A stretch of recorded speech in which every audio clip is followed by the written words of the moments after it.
नमस्कार दोस्तों, लोचन एकेडमी में आपका स्वागत है। मेरा नाम है अर्शिता अग्रवाल और हमारी साप्ताहिक करंट अफेयर्स अपडेट श्रृंखला में आज हम पढ़ेंगे 8 से 14 अगस्त 2020 के करंट अफेयर्स। ये सभी करंट अफेयर्स हिंदी में होने वाले हैं और ये आपके यूपीएससी प्रीलिम्स और मेंस की तैयारी के लिए बहुत ही ज़्यादा महत्वपूर्ण है। वीडियो में आगे बढ़ने से पहले एक महत्वपूर्ण बात कर ले। संसार डीसीए यानी संसार डेली करंट अफेयर्स, जहाँ पे आपको हिंदी में करंट अफेयर्स मिलते हैं जो आपके प्रीलिम्स और मेंस की तैयारी के लिए बहुत ही ज़्यादा महत्वपूर्ण है, वो अभी आप खरीद सकते हैं 499 रुपये में। वैसे तो इसका रेट 600 रुपये है, पर अभी लॉकडाउन के चलते हमने इसका रेट कम कर दिया है और इसको खरीदने की जो लिंक है वो आपको नीचे डिस्क्रिप्शन बॉक्स में दे दिया गया है। अब हमने एक और श्रृंखला शुरू की है जो है संसार मीन्स मंथन। संसार मीन्स मंथन में आपको प्रश्न दिए जाएंगे जो आपके यूपीएससी मेंस में आ सकते हैं और आपको उनके उत्तर देने हैं। एक तरह का आप कह सकते हो एक प्रैक्टिस है आपको जो मेंस के लिए तैयार करेगा। ठीक है, अब आगे बढ़ते हैं करंट अफेयर्स की तरफ। तो हम ये जो 7 टॉपिक्स है इन पे आज चर्चा करेंगे। पहला है पीएम किसान सम्मान निधि योजना और कृषि अवसंरचना निधि, ऑप्टिकल फाइबर केबल परियोजना, जनजातीय स्वतंत्रता सेनानियों के संग्रहालय, वनों की कटाई से हॉर्नबिल पक्षी को खतरा, हिमालय में विद्यमान जियोथर्मल स्प्रिंग्स बड़ी मात्रा में कार्बन डाइऑक्साइड को वातावरण में छोड़ रहे हैं, अब तटीय गश्ती जहाज सार्थक का शुभारंभ और बाघों की संख्या। तो ये जो 7 टॉपिक्स हैं इन पे आज हम चर्चा करने वाले हैं। तो पहला जो टॉपिक है वो है पीएम किसान सम्मान निधि योजना और कृषि अवसंरचना निधि। तो अभी हाल ही में प्रधानमंत्री नरेंद्र मोदी ने कृषि अवसंरचना निधि, जिसे एग्रीकल्चर इंफ्रास्ट्रक्चर फंड भी कहा जाता है, उसके अंतर्गत 1 लाख करोड़ रुपए का वित्त पोषण सुविधा जारी की है। तो कृषि अवसंरचना निधि में 1 लाख करोड़ रुपए का वित्त पोषण सुविधा दी गई है और पीएम किसान सम्मान निधि योजना में 17,000 करोड़ रुपए की वित्त पोषण सुविधा दी गई है और इसकी घोषणा की प्रधानमंत्री नरेंद्र मोदी ने। तो अब हम एक एक करके पहले पीएम किसान सम्मान निधि योजना और फिर कृषि अवसंरचना निधि पे चर्चा करेंगे। ठीक है, तो पहले देखते हैं कृषि अवसंरचना निधि। तो 8 जुलाई 2020 को प्रधानमंत्री नरेंद्र मोदी की अध्यक्षता में केंद्रीय मंत्रिमंडल ने एग्रीकल्चर इंफ्रास्ट्रक्चर फंड को स्वीकृति दी। तो कब दी गई? 8 जुलाई 2020 को। अब इस नई योजना को एग्रीकल्चर इंफ्रास्ट्रक्चर फंड का नाम दिया गया, जो कृषि अवसंरचना निधि है। एग्रीकल्चर इंफ्रास्ट्रक्चर फंड योजना की घोषणा केंद्रीय वित्त मंत्री ने 20 लाख करोड़ रुपए के आत्मनिर्भर पैकेज के हिस्से के रूप में की थी। अब ये जो कृषि अवसंरचना निधि है, ये जो 20 लाख करोड़ रुपए का जो आत्मनिर्भर भारत पैकेज है, ये उसका एक हिस्सा है। ठीक है, अब इस एग्रीकल्चर इंफ्रास्ट्रक्चर फंड योजना की घोषणा केंद्रीय वित्त मंत्री ने की थी और इस योजना के अंतर्गत देश में बैंकों और वित्तीय संस्थानों के जरिए कृषि क्षेत्र जैसे किसान उत्पादक संगठनों, स्टार्टअप्स, प्राथमिक कृषि साख समितियों, कृषि उद्यमियों को ऋण के रूप में 1 लाख करोड़ रुपए तक की वित्तीय सहायता प्रदान की जाएगी। तो क्या हो रहा है, यहाँ पे ऋण दिया जाएगा जो भी कृषि के क्षेत्र में काम कर रहे हैं। ठीक है, उनको। ठीक है, अब इस योजना की अवधि क्या है? इसकी अवधि वित्तीय वर्ष 2020-21 से 2029-30 तक है, यानी 10 वर्षों के लिए ये है। अब एग्रीकल्चर इंफ्रास्ट्रक्चर फंड के प्रबंधन और निगरानी के लिए प्रबंधन सूचना प्रणाली प्लेटफॉर्म का उपयोग किया जाएगा। तो इसकी प्रबंधन और निगरानी कौन करेगा? वो करेगा प्रबंधन सूचना प्रणाली। ठीक है, तो ये बहुत ही ज्यादा महत्वपूर्ण है। अब इस योजना के अंतर्गत 1 लाख करोड़ रुपए के ऋण स्वीकृत और आवंटित किए जाएंगे। तो कितने किए जाएंगे? 1 लाख करोड़ रुपए। जो चालू 2020-21 वित्तीय वर्ष है उसमें 10,000 करोड़ रुपए और अगले 3 आगामी वित्तीय वर्ष में 30,000 करोड़ रुपए। तो जो अभी चल रहा है वित्तीय वर्ष उसमें 10,000 करोड़ रुपए और जो आने वाले 3 साल है उसमें 30,000 करोड़ रुपए। अब इस योजना के अंतर्गत निर्गत किए गए ऋणों पर सब्सिडाइज ब्याज दर होगी। तो जो ब्याज दर होगी वो सब्सिडाइज होगी। अब ब्याज की दर 3% प्रति वर्ष होगी। 3% की ब्याज दर 2 करोड़ रुपए तक के ऋण के लिए लागू होगी। तो 3% की ब्याज दर होगी, जो 2 करोड़ रुपए तक का कोई ऋण लेता है तो उसके लिए ये लागू होगी। अब ये जो ऋण चुकाना है वो 6 महीने से लेकर 2 वर्ष तक होएगा, उस समय में वो चुका सकते हैं। अब जो माइक्रो और स्मॉल एंटरप्राइजेस के लिए क्रेडिट गारंटी फंड ट्रस्ट पात्र उधारकर्ताओं को क्रेडिट गारंटी कवरेज प्रदान करेगा। तो कौन कवरेज देगा? वो देगा क्रेडिट गारंटी फंड ट्रस्ट। अब क्रेडिट गारंटी कवरेज 2 करोड़ रुपए तक के ऋण के लिए प्रदान की जाएगी। तो अगर कोई 2 करोड़ रुपए तक का ऋण लेता है तो उसको क्रेडिट गारंटी दी जाएगी। ठीक है, तो ये था कृषि अवसंरचना निधि के बारे में। अब हम पढ़ते हैं पीएम किसान सम्मान निधि योजना। अब इस योजना को पीएम किसान योजना के नाम से भी जाना जाता है, ये बहुत जरूरी बात है। अब इसे 2018 में लागू किया गया था, ये समय याद रखना। और पीएम किसान भारत सरकार से 100% वित्त पोषण के साथ एक केंद्रीय क्षेत्र की योजना है। ठीक है, अब इस योजना में क्या होगा, तो इसके तहत 2 हेक्टेयर तक कृषि भूमि रखने वाले जो किसान परिवार हैं, जिनके पास 2 हेक्टेयर तक की कृषि भूमि है, उनको 6,000 रुपए प्रति वर्ष की दर से प्रत्यक्ष भुगतान किया जाएगा। तो उनको 6,000 रुपए दिए जाएंगे। अब यह राशि लाभार्थी किसानों के बैंक खातों में जाएगी। कैसे जाएगी? 2-2 हजार की 3 समान किश्तों में डाली जाएगी उनके बैंक खातों में। ठीक है, अब ये कैसे उनको लाभ पहुंचाएगा ये जो योजना है?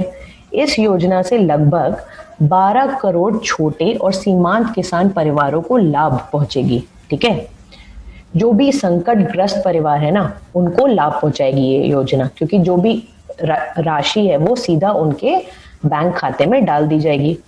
अब योजना से मिली हुई पूरक आय से वे खरीफ और राबी खेती के लिए आवश्यक जो सामग्री है वो खरीद सकते हैं और वो अच्छे ढंग से जीने का मार्ग भी प्राप्त कर सकते हैं। तो अगर उनके बैंक खातों में ही पैसा आ जाएगा तो जो भी खेती बाड़ी के लिए उनको जो सामान चाहिए वो इकट्ठा कर सकते हैं। ठीक है, और आगे अच्छे से जी सकते हैं। तो ये था पीएम किसान सम्मान निधि योजना के बारे में। अब इससे ही जुड़ा हुआ एक प्रश्न भी दिया है, कोशिश करिएगा कि आप इसका आंसर लिखें 250 शब्दों में।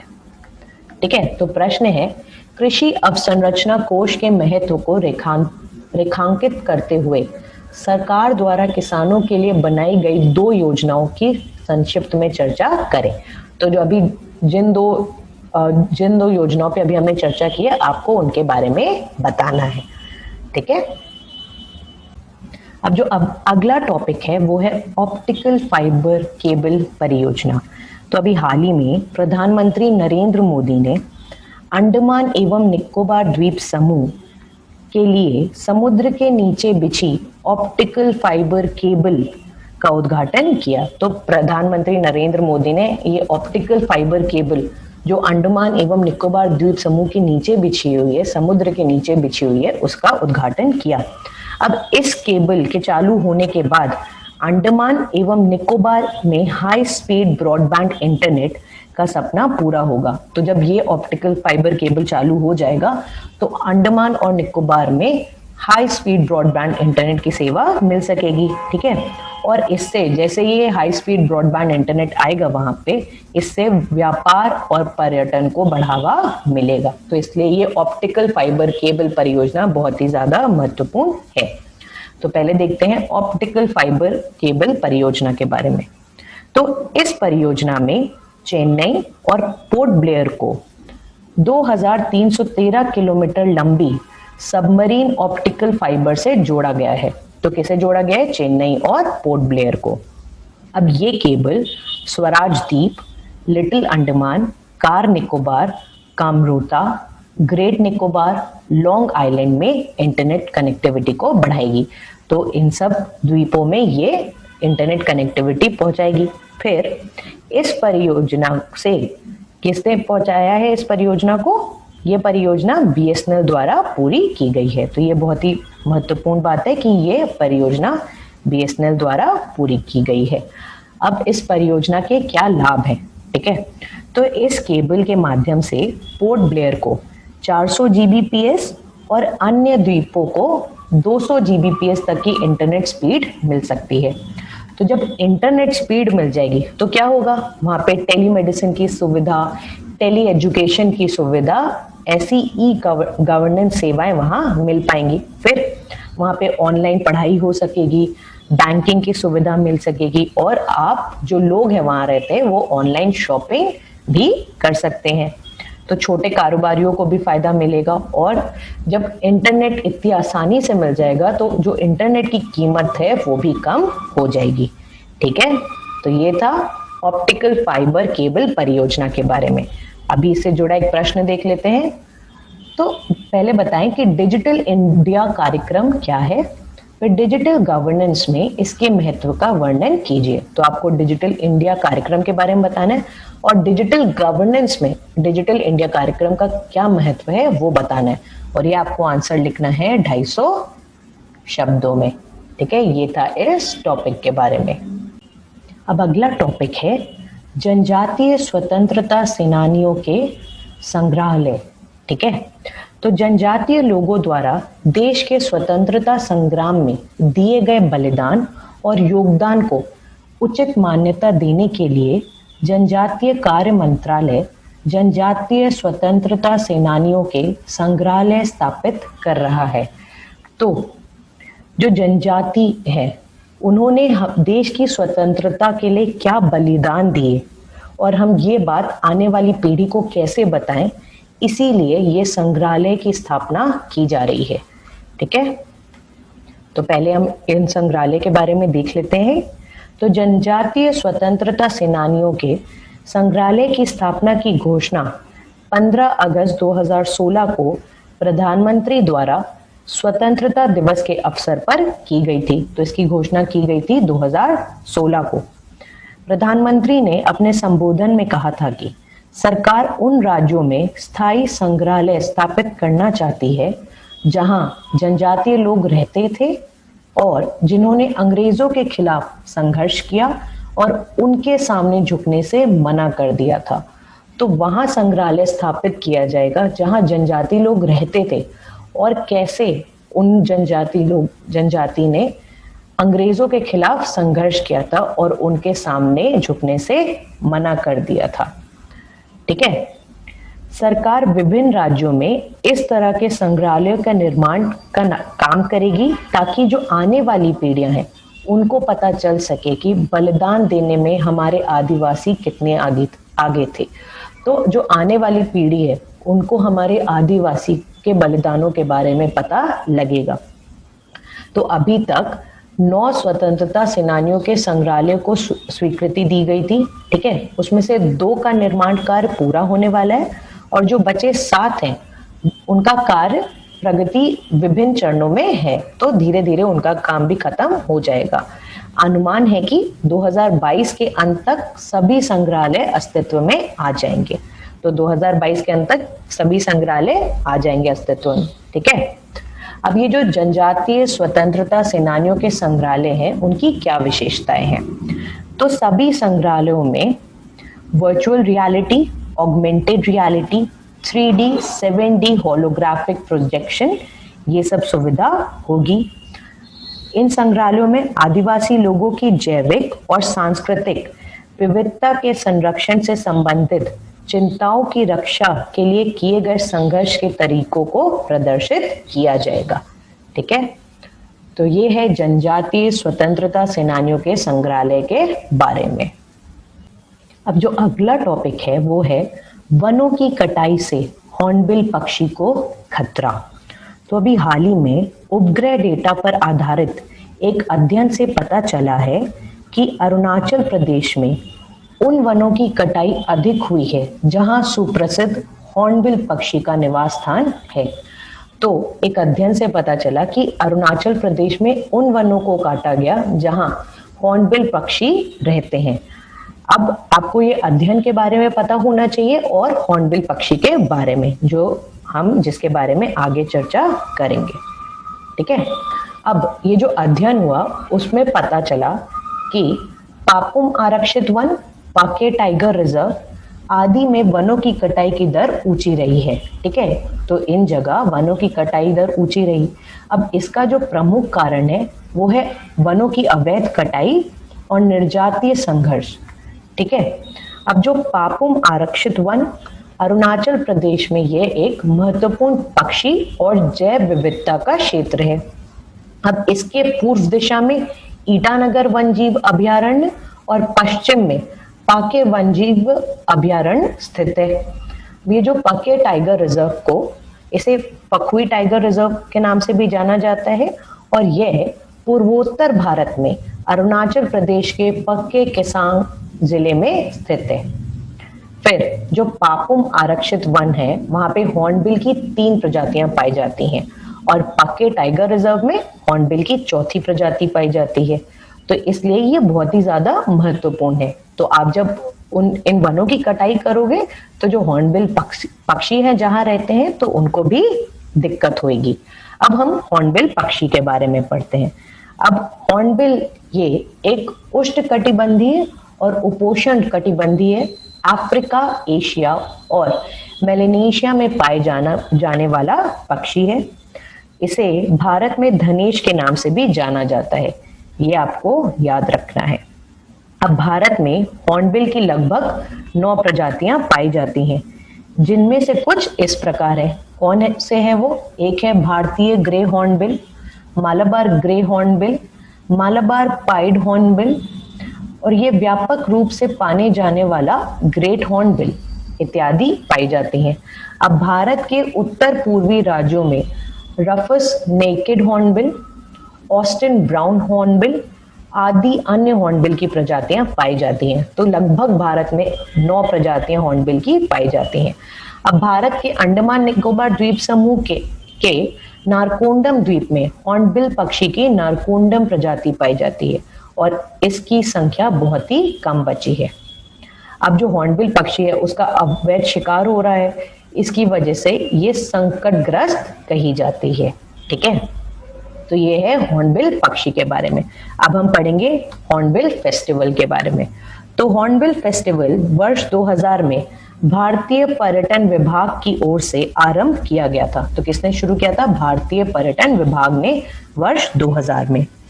नागालैंड की सांस्कृतिक विरासत को बढ़ावा देने के लिए हर वर्ष इसे राज्य दिवस यानी 1 दिसंबर से लेकर अगले कई दिनों तक मनाया जाता है।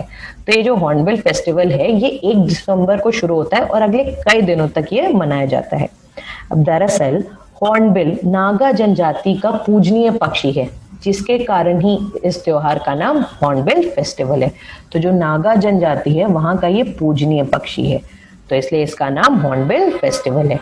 ठीक है, तो ये था हॉर्नबिल और हॉर्नबिल फेस्टिवल के बारे में। अब अगला जो टॉपिक है वो है हिमालय में विद्यमान जियोथर्मल स्प्रिंग्स बड़ी मात्रा में कार्बन डाइऑक्साइड को वातावरण में छोड़ रहे हैं। तो अभी हाल ही में एक शोध हुआ जिससे पता चला कि जो हिमालय में जो जियोथर्मल स्प्रिंग्स है वो काफी बड़ी मात्रा में वातावरण में कार्बन डाइऑक्साइड वातावरण में छोड़ रहे हैं। ठीक है, तो हाल ही में Wadia institute of Himalayan geology उसके द्वारा किए गए एक शोध से पता चला है कि हिमालय में विद्यमान जियोथर्मल स्प्रिंग्स बड़ी मात्रा में कार्बन डाइऑक्साइड को वातावरण में छोड़ रहे हैं। ठीक है, तो पहले तो ये जो Wadia institute of Himalayan geology है यह विज्ञान एवं प्रौद्योगिकी विभाग के तहत एक स्वायत्त संस्थान है। तो ये है Wadia institute of Himalayan geology के बारे में। अब हम देखते हैं जो शोध हुआ उसका क्या निष्कर्ष है। अब इस शोध के अनुसार ये जो जियोथर्मल स्प्रिंग्स हैं ये बड़ी मात्रा में प्रति वर्ष कार्बन डाइऑक्साइड का उत्सर्जन करते हैं। अब इन थर्मल स्प्रिंग्स में कार्बन डाइऑक्साइड हिमालय की गहराई में विद्यमान कार्बोनेट चट्टानों के मेटामॉर्फिक डिकार्बनाइजेशन और मैग्मा एवं ग्रेफाइट चट्टानों के ऑक्सीकरण के चलते हो रहा है। तो कैसे आ रहा है? जो हिमालय में जो कार्बोनेट चट्टाने उनका मेटामॉर्फिक डिकार्बनाइजेशन हो रहा है और जो मैग्मा और ग्रेफाइट की चट्टाने हैं उनका ऑक्सीकरण हो रहा है, इस वजह से ये हो रहा है। अब इसके वैज्ञानिकों ने हिमालय के गढ़वाल क्षेत्र में लगभग 10,000 वर्ग किलोमीटर के क्षेत्र में मौजूद जियोथर्मल स्प्रिंग्स का अध्ययन किया है। अब वैज्ञानिकों के अनुसार हिमालय में विभिन्न तापमान और रासायनिक स्थितियों वाले लगभग 600 जियोथर्मल स्प्रिंग्स हैं, जिनको समझना जरूरी है, क्योंकि ये न केवल स्थानीय बल्कि जो वैश्विक जलवायु है उस पर भी असर डाल रहे हैं। तो जो वैज्ञानिक है उन्होंने कहा कि ऐसा नहीं है कि वो सिर्फ स्थानीय असर डाल रहे हैं, ये वैश्विक स्तर पर भी असर डाल रहे हैं, इसलिए इनका अध्ययन करना बहुत ही ज्यादा जरूरी है। ठीक है, अब वर्तमान में स्थिति क्या है? अब वातावरण में कार्बन डाइऑक्साइड पहले ही रिकॉर्ड स्तर पर पहुंच चुका है। ठीक है, NOAA द्वारा जारी आंकड़ों के अनुसार मई 2020 में वायुमंडलीय कार्बन डाइऑक्साइड का स्तर 417.1 ppm पर पहुंच गया था। तो ये था 2020 में। ठीक है, और इससे पहले मई 2019 में कार्बन डाइऑक्साइड का स्तर 414.8 भाग प्रति मिलियन रिकॉर्ड किया गया था, जो कि मई 2020 से करीब 2.4 ppm कम था। तो कितना कम था? बस 2.4 ppm। ठीक है, अब ऐसे में मोना लोआ वेधशाला में दर्ज कार्बन डाइऑक्साइड के आंकड़ों से यह स्पष्ट होता है कि वैश्विक CO2 के स्तर में लगातार बढ़ोतरी हो रही है। तो ऐसे में कार्बन डाइऑक्साइड के जो सभी स्रोत हैं उनको जानना और समझना आवश्यक है। तो ये समझना बहुत ही ज्यादा जरूरी है। इसीलिए जो वैज्ञानिक है वो जो जियोथर्मल स्प्रिंग्स है उनके बारे में भी अच्छे से पढ़ रहे हैं। ठीक है, तो ये था इस टॉपिक के बारे में। जो अगला टॉपिक है वो है अपतटीय गश्ती जहाज सार्थक का शुभारंभ। तो भारतीय तटरक्षक बल के लिए 5 अपतटीय गश्ती जहाजों की श्रृंखला के चौथे अपतटीय गश्ती जहाज सार्थक का शुभारंभ किया गया। ठीक है, तो जो अपतटीय गश्ती जहाज है सार्थक, उसका शुभारंभ किया गया। तो अभी हम सार्थक के बारे में पढ़ेंगे। तो सार्थक एक अपतटीय गश्ती जहाज है। इसको प्रधानमंत्री श्री नरेंद्र मोदी के मेक इन इंडिया के दृष्टिकोण के अनुरूप मेसर्स गोवा शिपयार्ड लिमिटेड ने डिजाइन और निर्मित किया है। तो इसको बनाया है मेसर्स गोवा शिपयार्ड लिमिटेड ने। यह जहाज अत्याधुनिक नेविगेशन और संचार उपकरण, सेंसर और मशीनरी से सुसज्जित है। इसे 2 इंजन वाले एक हेलीकॉप्टर, उच्च गति वाली 4 नावों और स्विफ्ट बोर्डिंग और तलाशी एवं बचाव ऑपरेशन के लिए एक हवा वाली नाव को चढ़ाने और इन्हें ले जाने के अनुरूप विकसित किया गया है। ठीक है, यह जहाज समुद्र में तेल रिसाव प्रदूषण प्रतिक्रिया करने के लिए सीमित प्रदूषण प्रतिक्रिया उपकरण ले जाने के लिए भी सक्षम है। अब ये जो जहाज है ये राष्ट्र के समुद्री हितों की सुरक्षा के लिए अनन्य आर्थिक क्षेत्र निगरानी, तटीय सुरक्षा और तट रक्षक चार्टर में निहित अन्य कर्तव्यों के लिए बड़े पैमाने पर तैनात किया जाएगा। ठीक है, तो ये था सार्थक के बारे में। अब हम पढ़ेंगे अनन्य आर्थिक क्षेत्र के बारे में। तो ये जो अनन्य आर्थिक क्षेत्र है ये किसी देश की आधार रेखा से 200 नॉटिकल मील तक का समुद्री क्षेत्र होता है। अब यहाँ वह देश वैज्ञानिक अनुसंधान, संसाधनों का दोहन, द्वीप का निर्माण करने के लिए स्वतंत्र होता है। अब कोई दूसरा देश इस क्षेत्र में कोई आर्थिक क्रिया नहीं कर सकता है, परंतु परिवहन के लिए उपयोग कर सकता है। भारत के पास लगभग 2.37 मिलियन वर्ग किलोमीटर का एक अनन्य आर्थिक क्षेत्र है, जिसमें भारत को सभी सजीव और निर्जीव संसाधनों का उपयोग करने का विशेष कानूनी अधिकार प्राप्त है। ठीक है, तो ये था सार्थक के बारे में। अब जो अगला टॉपिक है वो है बाघों की संख्या। तो भारत में बाघों की संख्या में वृद्धि करने के लिए 2 वैधानिक प्रावधान किए गए हैं। कौन से हैं वो? पहला है वन्यजीव संरक्षण अधिनियम 1972 और दूसरा है वन संरक्षण अधिनियम 1980। अब ये जो दोनों अधिनियम हैं ये प्रोजेक्ट टाइगर को मजबूती देते हैं और उसको वैधानिक आधार प्रदान करते हैं। ठीक है, अभी हम देखेंगे राष्ट्रीय बाघ संरक्षण प्राधिकरण के बारे में। अब जो राष्ट्रीय बाघ संरक्षण प्राधिकरण है वो भारत सरकार के पर्यावरण वन एवं जलवायु परिवर्तन मंत्रालय के अधीन गठित एक वैधानिक निकाय है। ठीक है, इसका गठन वन्य जीव सुरक्षा अधिनियम 1972 के अंतर्गत किया गया था। अब इस निकाय के गठन का उद्देश्य बाघों को अधिनियम के तहत प्रदत्त शक्तियों और कार्यों के अनुसार संरक्षण प्रदान करना है। ठीक है, अब ये परामर्श और मार्गदर्शन बाघों की परिस्थिति, संरक्षण के कार्यान्वयन की स्थिति और विशेष रूप से गठित जो समितियां हैं उनके अनुशासन पर आधारित होती है। तो ये था राष्ट्रीय बाघ संरक्षण प्राधिकरण के बारे में।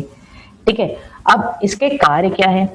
तो व्याघ्र अभयारण्यों के संचालन में आदर्श मानकों के पालन को सुनिश्चित करना, फिर अभयारण्य प्रणाली पर विशेष ध्यान देते हुए बाघों के संरक्षण की योजना तैयार करना, फिर संसद के समक्ष वार्षिक प्रतिवेदन एवं लेखा प्रतिवेदन उपस्थापित करना, फिर राज्य स्तर पर मुख्यमंत्री की अध्यक्षता में संचालन समिति तथा व्याघ्र संरक्षण फाउंडेशन का गठन करना और आखिर में बाघों के नए अभयारण्य घोषित करने के प्रस्ताव पर स्वीकृति प्रदान करना।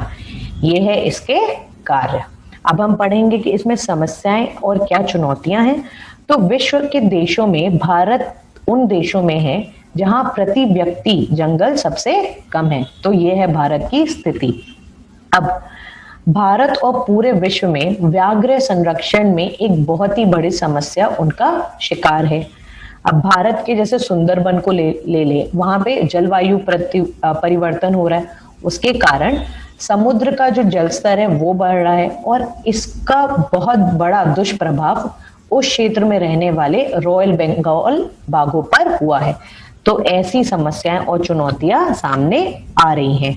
ठीक है, अब जो संरक्षण के लिए क्या प्रयास किए गए हैं?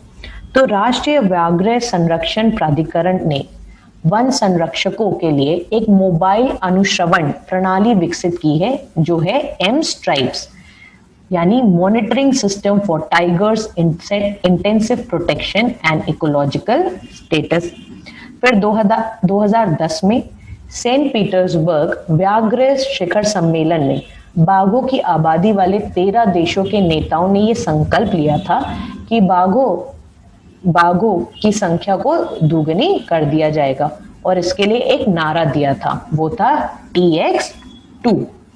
फिर भारत में 1973 में ही बाघों के संरक्षण के लिए प्रोजेक्ट टाइगर आरंभ किया गया था।